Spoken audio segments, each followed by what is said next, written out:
As horas extras que não são pagas mensalmente. Esse é um ponto que todas as vezes que eu vou até uma empresa, que ela tem todos os seus funcionários com vínculo empregatício, paga certinho, 13º, férias, está lá pagando o seu FGTS, enfim, é uma empresa que ela realmente presta todo o serviço àquele funcionário, realmente toca a sua empresa da melhor maneira possível. Só que às vezes essa empresa precisa que esse funcionário fique 1, 2 horas por dia a mais. E ela não percebe que precisa ou ter um banco de horas para depois dar folga a esses funcionários, ou remunerar as horas extras que foram realizadas. Isso porque é muito mais barato, é muito mais tranquilo que a empresa pague essas suas verbas trabalhistas naquele mês. Imagine, por exemplo, um funcionário que tem direito a R$ 300 de horas extras. Já já nós vamos dar um exemplo concreto aqui para você. Mas só imagine um funcionário que tem direito a R$ 300 por mês de horas extras. Talvez a empresa dê conta de pagar R$ 300 mensalmente para aquele empregado. Agora imagine se você multiplicar esses R$ 300 por 60 meses. Acresça isso, aviso prévio, 13º, férias proporcional, férias em dobro, as verbas previdenciárias. Será que essa empresa dá conta de pagar R$ 50 mil de uma vez só? É por isso a necessidade que a empresa perceba a importância de arcar com as horas extras mensalmente, porque elas acumuladas pode se tornar algo impagável.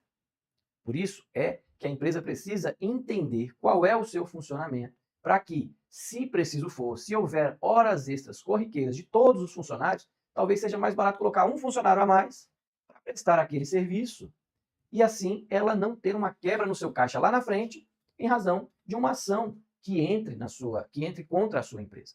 São muitas as indenizações voltadas às horas extras que trazem uma condenação vultuosíssima. R$ 200 mil, R$ 300 mil.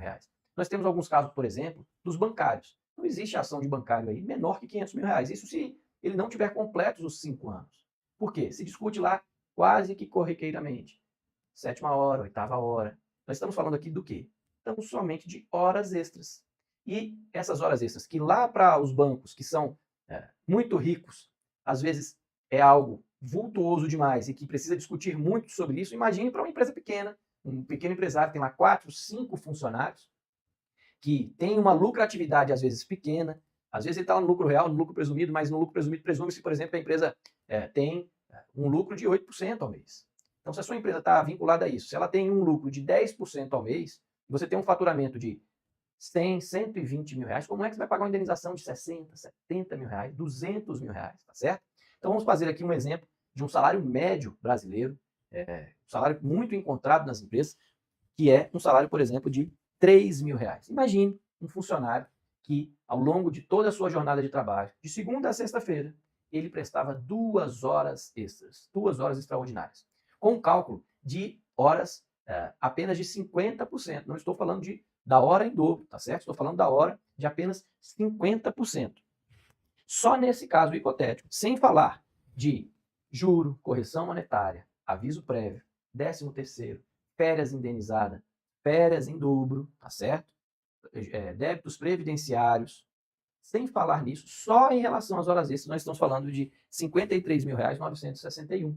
Agora, divida R$ 53 mil por 60 meses. Será que a empresa dá conta de pagar? Tenho certeza que, se você realizar este cálculo, você vai perceber que este valor é, sim, passível de pagamento mensal, mas ele, somado, é quase impossível de ser realizado o pagamento. Isso eu estou falando de um funcionário hipotético que recebe tão somente R$ 3 mil de salário. Mas quantos são os funcionários que recebem 5, 9, 12, tá certo? Então é importante que você pense bem em como você vai resolver a questão das horas extras na sua empresa. Vou dar banco de horas, vou resolver esse banco de horas dentro do tempo que a lei determina, ou vou remunerar esse funcionário para que ele possa receber as suas horas extras mensalmente e assim eu não ter uma condenação vultuosa lá na frente, tá certo?